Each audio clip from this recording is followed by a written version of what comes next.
आज हम त्रिविमीय ज्यामिति के कुछ प्रश्नों को हल कर रहे हैं और ये प्रश्न कुछ ऐसे हैं जिनका कॉन्सेप्ट, एक प्रश्न का कॉन्सेप्ट अलग अलग है। हर एक प्रश्न अलग अलग कॉन्सेप्ट पर आधारित है और अक्सर आप यहाँ कंफ्यूज कर जाते हैं। तो हमने जिन प्रश्नों को सिलेक्ट किया है उनके हर प्रश्नों का एक अलग कॉन्सेप्ट है, इसलिए आप इन प्रश्नों को आराम से समझें और देखें कि क्या क्या कॉन्सेप्ट अलग अलग प्रश्नों में पूछे जाते हैं। हम पहले प्रश्न की ओर चले तो दिया है कि एक रेखा की दिक्कोणीय -3/77 -2/77 और x है, तो x का मान ज्ञात कीजिए। देखिए कहीं कहीं ये रेखा देता और सरल रेखा दे, तो रेखा या सरल रेखा एक ही चीज हुआ। किसी सरल रेखा की दिक्कोणीय या रेखा की दिक्कोणीय है, किसी सरल रेखा की दिक्कोणीय -3/77 -2/77 और x है, तो x का मान ज्ञात करें। यानी हमारी कोज्याएं दे दी है, तो हमारी कोज्या -3/77 -2/77 और x है, यानी एल एम और एन का वैल्यू दिया है और इसी का हमें वैल्यू ज्ञात करना है। तो हम कह सकते हैं कि हमारा जो एल है वो किसके बराबर है, -3/77 का, और हमारा जो एम है वो -2/77 का है, और हमारा जो एन है वो x का है। अब हम जानते हैं कि हम l square m square n square 1 के इक्वल होता है, तो हम यहाँ लिख सकते हैं कि चूंकि l square m square n square is equal to 1, तो एल के लिए हमने कितना वैल्यू, ये है हमारा एल का वैल्यू कितना, -3/77, तो एल की जगह हम रखते हैं -3/77 इसका स्क्वायर और प्लस एम की जगह हमारा कितना है -2/77, तो हम इसको लिख दें -2/77 और एन स्क्वायर, तो एन की जगह हमारा कितना है x, तो हम इसके जगह x रख दें और ये कितना है 1 के इक्वल है। आप इसको हल कीजिएगा तो 3 × 3 = 9 77 हो जाएगा, और इसको हल करिएगा तो 4/270 प्लस x स्क्वायर किसके इक्वल होगा 1 के। आप x स्क्वायर को इधर ले जाइएगा तो 1/9/77 और प्लस 4/270 हो जाएंगे, ये हल हो जाएंगे तो 1 - 9 13/77 के इक्वल हो जाएंगे। आप यदि पुनः इसको हल करेंगे तो x स्क्वायर किसके इक्वल हो जाएंगे 77 - 13 यानी 64/77 के, तो हमारा जो x निकल कर आएगा वो 64/77 हो जाएगा, यानी 8/77 के हो जाएंगे। तो ये कई प्रश्न है, इन प्रश्न को आप इससे लॉन्ग प्रोसेस से पढ़ा देंगे तो यही प्रश्न आपको 2 नंबर के पूछे जाते हैं और यही प्रश्न आपको 1 नंबर में पूछे जाते हैं। तो यदि यही प्रश्न 2 नंबर में पूछे जाते इस तरह से बना दिया तो आप 2 मार्क का प्रश्न हो गया, और तो यही प्रश्न आप सीधी बना दें ऐसे बिना रख किए हुए, तो ये प्रश्न आपको 1 नंबर का हो गया। तो इन प्रश्नों को ध्यान दें, आप चाहें तो इन प्रश्नों को उतारें, हम दूसरे प्रश्न को बना रहे हैं। और हमारा जो दूसरा प्रश्न है दिखा है कि एक रेखा या सरल रेखा x अक्ष y अक्ष और z अक्षों के साथ अल्फा बीटा और गामा कोण बनाती है, तो cos square alpha cos square beta और cos स्क्वायर गामा का मान ज्ञात कीजिए। चूंकि x और y और z अक्षों के साथ कितनी बना रही है, alpha plus beta plus gamma, तो कह रहा है कि cos square alpha plus cos square beta और cos स्क्वायर गामा का मान ज्ञात कीजिए। चूंकि हम जानते हैं कि एक सरल रेखा की दिक्कोणीय n बराबर cos अल्फा m बराबर cos बीटा और n बराबर cos गामा के इक्वल होता है, तो हम कह सकते हैं, इसको हम लिख सकते हैं कि l हमारा किसके बराबर है cos अल्फा के, और यहाँ से हमें क्या निकालना है cos स्क्वायर अल्फा, तो हम इसको दोनों तरफ वर्ग करके तो हम लिख सकते हैं कि l स्क्वायर किसके बराबर होगा cos स्क्वायर अल्फा के। उसी प्रकार यदि हम n कहें तो m स्क्वायर किसके इक्वल हो जाएगा cos स्क्वायर बीटा के, और n स्क्वायर किसके बराबर होगा cos स्क्वायर गामा का। अब हम इन तीनों समीकरणों को यदि आपस में जोड़ दें तो हम लिख सकते हैं कि cos स्क्वायर अल्फा और प्लस cos स्क्वायर बीटा और प्लस cos स्क्वायर गामा, और हम इनको जोड़े तो l square m square n square के हो गए, l square plus m square plus n square के। अब ये जो हो गए वो किसके इक्वल हो जाएंगे cos square alpha plus cos square beta और किसके इक्वल हो गया प्लस cos स्क्वायर गामा, और हमने पढ़ा था कि l square plus m square plus n square किसके इक्वल होते हैं 1 के, तो हमारा जो निकल कर आया cos square alpha, cos square beta और cos स्क्वायर गामा, इसका वैल्यू किसके इक्वल होगा? इसका वैल्यू यानी cos square alpha, cos square beta, cos square gamma किसके इक्वल होगा? 1 के इक्वल होगा। और यही हमारा फाइनल आंसर हो जाएगा इसका। जिस चीज में आपको ऑप्शन है उसमें मारे। हमारा जो तीसरा प्रश्न है यह है कि मूल बिंदु से -3, -4, -5 की दूरी निकालें।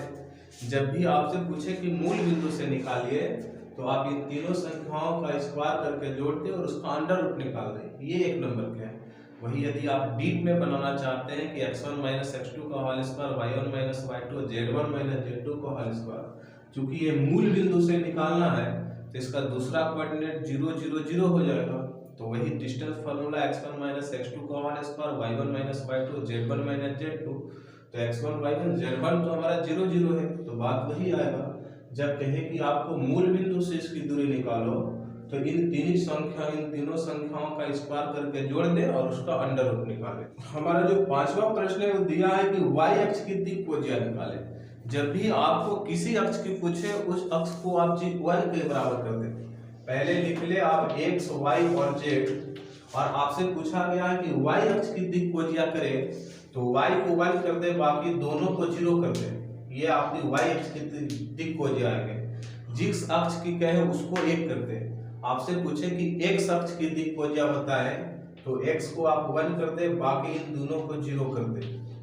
यही पूछे कि z अक्ष की दिक् कोज्या बताए तो z को 1 कर दे, बाकी दोनों को 0 कर दे। तो हमने z को 1 कर दिया और बाकी तीनों के 0 हो गया।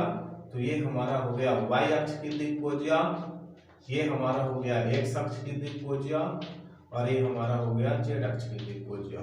जिस अक्ष की दिक् कोज्या आपसे पूछा जाए उस अक्ष को 1 कर दें, बाकी दोनों को 0 कर दें। हमसे पूछा गया था इस प्रश्न में कि y अक्ष की दिक् कोज्या बताइए, तो y को हमने 1 किया, बाकी दोनों को 0 किया।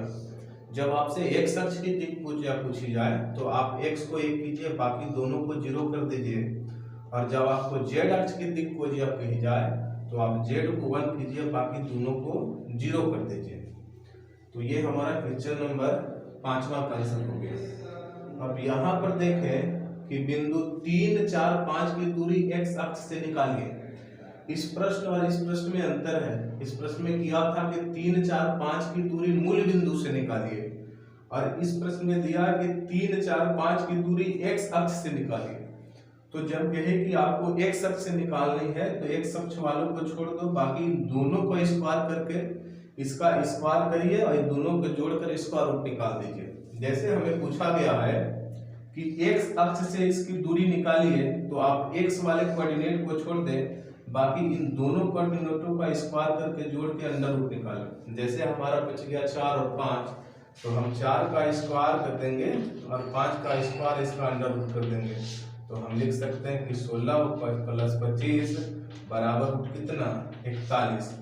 तो हम कह सकते हैं कि बिंदु इतना की दूरी x अक्ष से कितनी होगी? √41। जब भी आपको जिस अक्ष से कहे उस अक्ष को छोड़ देना है। हमने कहा था कि x अक्ष से निकालिए तो x को छोड़ दे दिए, बाकी इन दोनों संख्याओं का स्क्वायर करके और जोड़कर स्क्वायर रूट निकालिए। तो हमने 4 का स्क्वायर किया, 5 का स्क्वायर किया और इसका स्क्वायर रूट निकाला तो 41 हो गया। उसी प्रकार आपसे पूछे कि y अक्ष से निकालिए तो y को आप छोड़ दीजिए, इन दोनों संख्याओं को स्क्वायर रूट निकाल दीजिए। और आपसे पूछे कि z अक्ष को निकालना है तो z अक्ष को छोड़ दीजिए, बाकी इन तीनों संख्याओं का स्क्वायर कीजिए, उसका जोड़ करके स्क्वायर रूट निकाल दीजिए। ये हमारे आंसर हो जाएगा कितना? क्वेश्चन नंबर 6 का। जिस संख्या से आपको पूछे, जिस अक्ष से पूछे उस अक्ष को छोड़ देना है, बाकी इन दोनों संख्याओं को स्क्वायर करना है, जोड़ना है और उसका स्क्वायर रूट निकालना है। जैसे हमने किया था, हमें x अक्ष से पूछा गया तो x को हमने छोड़ दिया और इन दोनों संख्याओं को लिया, यानी 4 और 5, 4 का स्क्वायर किया और 5 का स्क्वायर किया, इसका स्क्वायर रूट निकाल गया, यानी √41। यही हमारा फाइनल आंसर हो गया क्वेश्चन नंबर 6 का। और क्वेश्चन नंबर आप 7वां देखिए। ये लिखा है कि दो सरल रेखाओं का अनुपात L1 M1 N1 है तथा L2 M2 N2 है, तो दोनों लंबवत होंगे। दो रेखाएं आपस में लंबवत कब होंगे? जब L1 × L2 रेखाएं लंबवत होंगे, रेखाएं लंबवत होंगे कब? जब L1/L2 प्लस M1/M2 और प्लस N1/N2 किसके इक्वल होगा? 0 के। दो रेखाएं आपस में जब लंबवत होंगे तब L1/L2 M1/M2 और N1/N2 का जो गुणनफल का जोड़ होगा वो किसके इक्वल होगा? 0 के। और दो रेखाएं समानांतर या संरेख होगी जब L1/L2 M1/M2 और किसके होगा? N1/N2 के इक्वल हो जाएंगे। तो आप कह सकते हैं कि दो रेखाएं समानांतर या संरेख होंगे जब L1/L2 M1/N2 और N1/N2 का अनुपात बराबर होगा, और दो रेखाएं आपस में लंबवत होगी जब L1/L2 plus M1/M2 plus N1/N2 किसके इक्वल होगा? 0 के इक्वल हो जाएगा। तो इन दोनों को आपस में ध्यान रखें, ये लंबवत होंगे तो इस कंडीशन होगा, और समानांतर या संरेख होंगे तो ये कंडीशन फ्लो करेगा। हमारा जो क्वेश्चन नंबर 7वां कह रहा है कि एक सरल रेखा अल्फा बीटा गामा से जाती है तथा इनके दिक् अनुपात L1 M1 N1 है, तो इस रेखा का समीकरण प्राप्त कीजिए। आपने समीकरण का समीकरण पढ़ा होगा, x1 y1 z1 से होकर जाने वाले रेखा का समीकरण x माइनस कार्तीय समीकरण x minus x1 by a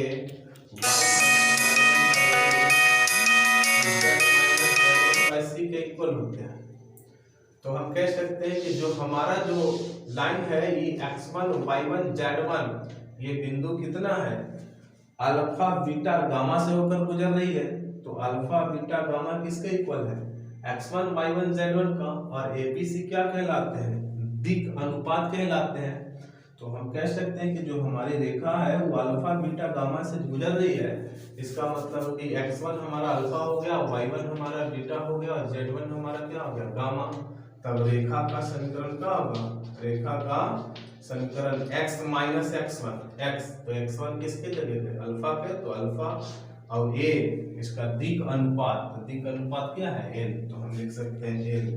फिर क्या है? y माइनस y1, तो y1 हमारा किसके इक्वल है? बीटा के, तो हम लिख सकते हैं बीटा बाई b, यानी b दूसरा। तो हमारे इसकी अनुपात कितनी है? m1, तो हम लिख सकते हैं m1।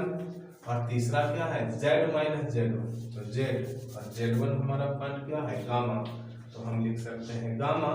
और जो c का दिक् अनुपात है कितना है? n है, तो हम इसको लिख सकते हैं n1। तो ये हमारा रेखा का क्या हो गया? समीकरण। कौन समीकरण? कार्तीय समीकरण। कोई रेखा x1 y1 से x1 y1 z1 से होकर गुजरे और उसका दिक् अनुपात ABC हो, तब रेखा का कार्तीय समीकरण क्या होता है? x minus x1 by a, y minus y1 by b और z minus z1 by c।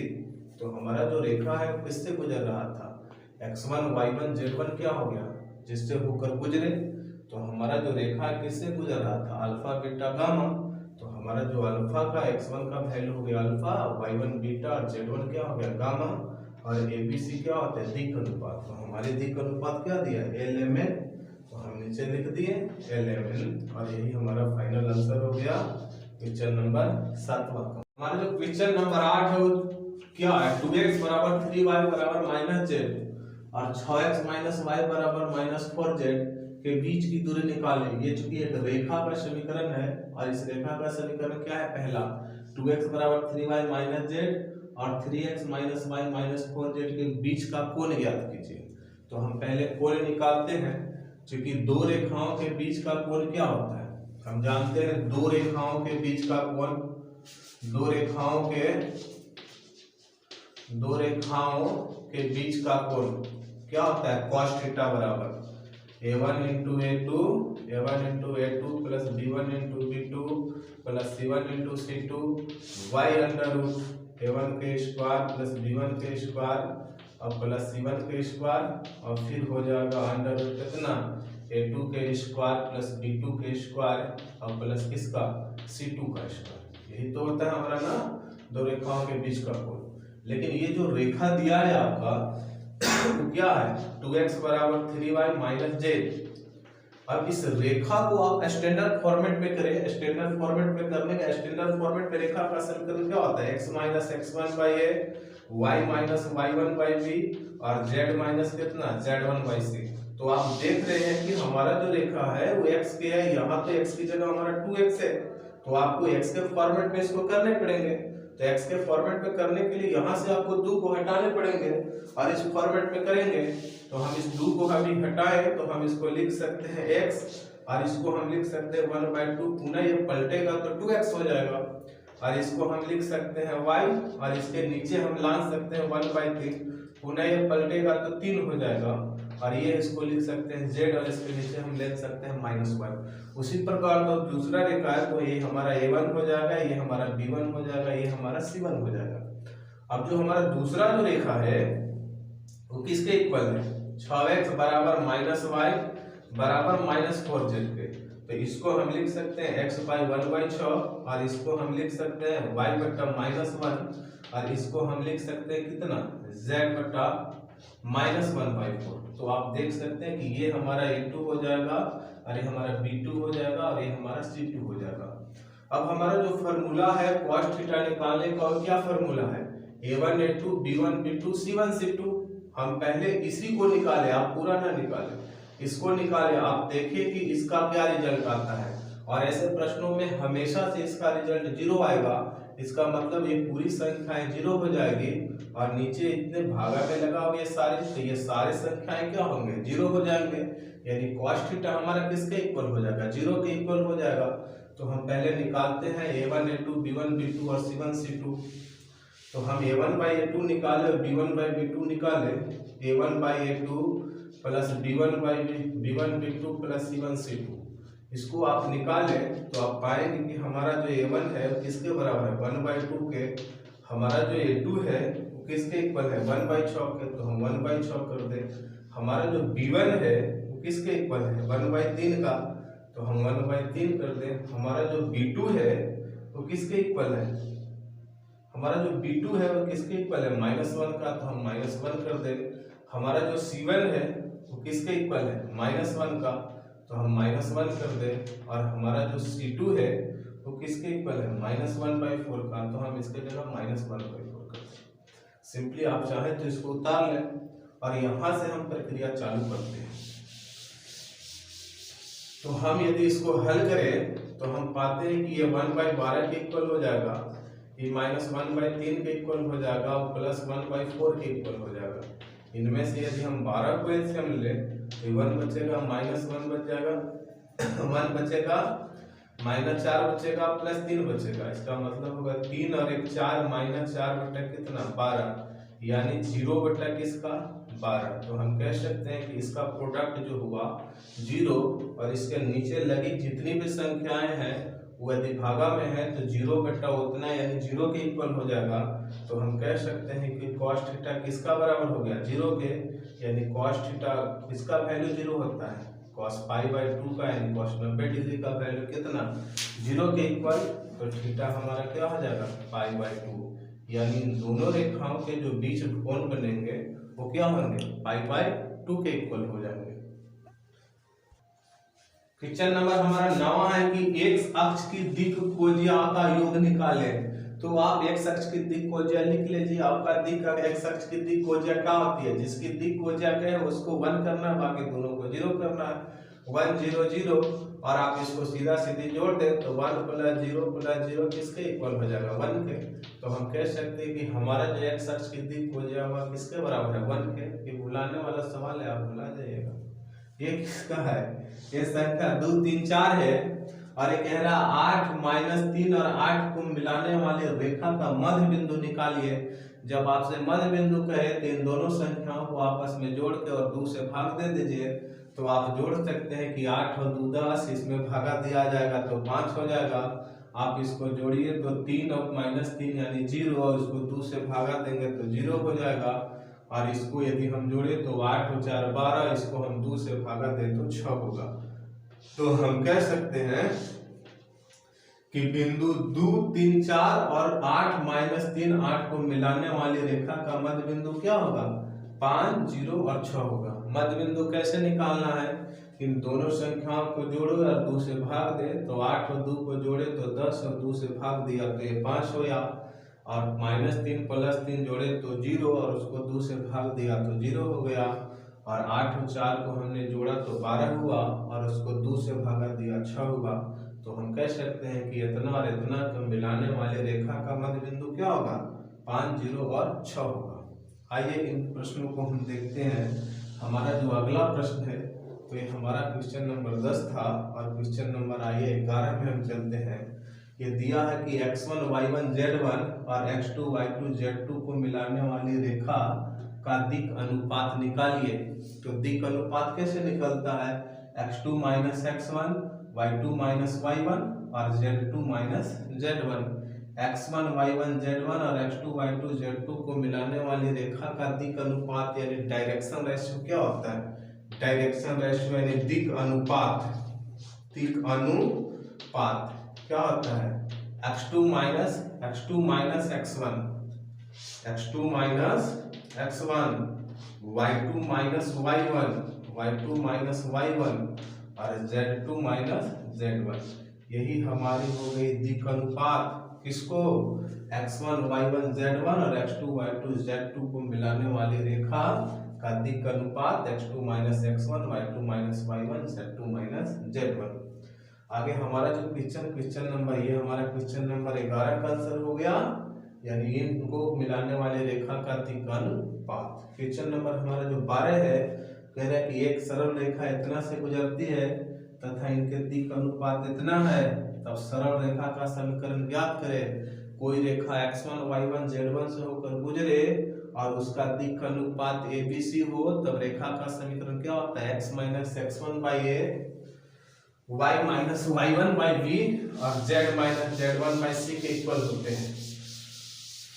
कोई रेखा x1 y1 z1 से होकर गुजरे और उसका दिक् अनुपात abc हो, तब रेखा का कार्तीय समीकरण क्या होता है, रेखा का कार्तीय समीकरण, कार्तीय समीकरण हम कह सकते हैं x minus x1 by a, y minus y1 by b और z माइनस किसका, z minus z1 by c। यानी x1 y1 जो z1 पॉइंट होंगे उससे होकर रेखा गुजरेगी और abc जो होंगे उनके क्या होंगे, दिक् अनुपात होंगे। तो इन प्रश्न में देखिए कि रेखा किससे होकर गुजर रही है, 3 माइनस 1 2 से, नहीं ये रेखा किससे गुजर रही है, 2 माइनस 1 3 से गुजरती है और दिक् अनुपात कितना है, 3 माइनस 1 और 2 है। हम कह सकते हैं कि ए होगा, ए बी हो गया, ए सी हो गया और ये हो गया x1 y1 z1, जिससे होकर गुजरे वो x1 y1 z1 और जो दिक् अनुपात होते हैं वो abc होते हैं। तो आइए इस पर बैठा दीजिए x और हमारा फार्मूला है x1, तो x1 की जगह हमारा क्या है 2, तो 2 और इसका दिक् अनुपात a, तो a का वैल्यू हमारा क्या है 3। फिर होता है y माइनस y1, तो y की y और y1 हमारा किसके इक्वल है, -1 के, तो -1 और यहाँ -1 +1 हो जाएंगे, यानी +1 और बटा b हमारा किसके इक्वल है, -1 के।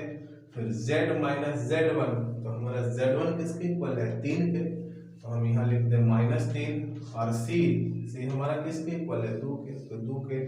तो हम कह सकते हैं कि जो रेखा का समीकरण होगा वो क्या होगा, x माइनस 2/3, y प्लस 1/-1 और z माइनस 3/3।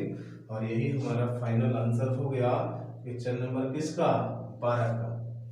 और क्वेश्चन नंबर 13 में आप आइए और बड़ी आराम से समझिए। क्वेश्चन नंबर हमारा जो 13 है, जो हमारा क्वेश्चन नंबर 13 है वो दिया है कि x minus 1/n, y plus 2/m और z माइनस 4/n। और दूसरा दिया है कि x प्लस 3/2, y माइनस 4/3 और z/6 एक दूसरे के समानांतर हो, तो l m और n में संबंध बताइए।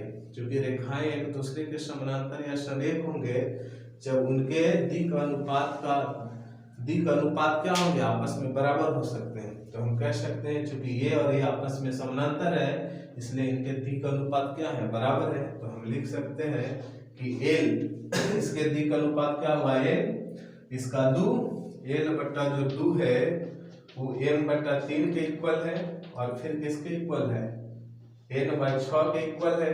तो आप देखें कि ये जो है l/2 m/3 और n/6 का अनुपात बराबर होगा। काहे कि रेखाएं आपस में समानांतर या सरेख, ये रेखाएं समानांतर है तो इनके दिक् अनुपात बराबर होंगे। इनके दिक् अनुपात l m n है और इसका दिक् अनुपात 2 3 6 है, यानी इन दोनों का अनुपात क्या होगा, बराबर होगा, l/2 m/3 और m/6 के इक्वल होगा। लेकिन जो आपका ऑप्शन है ये नहीं है, इसके लिए आप क्या करें कि इन बराबर संख्याओं में 6 का मल्टीप्लाई कर दें, तो आप लिख सकते हैं l/2 गुना 6, फिर करते हैं m/3 गुना 6, और इसको लिख सकते हैं n/6 गुना 6। आप उस संख्या से गुना करें जिसको 2 3 6 काट दे। इसके लिए आप क्या करें, आपको संख्या नहीं समझ में आ रहा है तो 6 3 और 2 का एलसीएम निकालें और उसी एलसीएम से तीनों संख्याओं में आपस में गुना कर दें, तो हम काट सकते हैं कि ये 3 दूनी की 6 हुआ, यानी 3m के इक्वल हो गया। हम इसको काट सकते हैं 2, तो ये 2m के इक्वल हो गया, और इसको हम काट सकते हैं 6, तो ये n के इक्वल हो गया। यानी l m n में जो हमारा संबंध बनेगा वो 3l 2m और n बराबर के बनेगा। और ये सारे प्रश्न ब्रिलियंट गेस्ट पेपर के थे जिन्होंने हमने सॉल्व किया। फिर भी यदि इसमें कोई चीज़ आपको समझ में नहीं आए, उन चीज़ों को आप हमारे कमेंट बॉक्स में रखें। तब तक के लिए जय हिंद।